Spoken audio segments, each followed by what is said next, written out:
pandang adik dari seberang. Cantik juga rupamu sungguh menawan. Bolehkah abang bertanya, apa adik ada yang punya? Jika belum, ku ingin nyatakan cinta.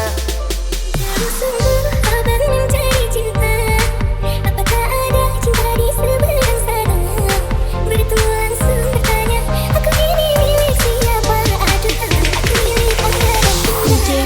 Dani Bos. Mari main tebak-tebakan sayang, apa beda cincin sama kamu? Jika adik benar menjawab, kan ku beri sepenuh mawar indah. Mana mungkin aku tahu beda cincin sama diriku. Jangan abang coba merayu, nanti marah ayah dan ibuku. Cincin melekat di jari mari sayang, kalau adik melekat di hati abang.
Ku pandang-pandang adik dari seberang.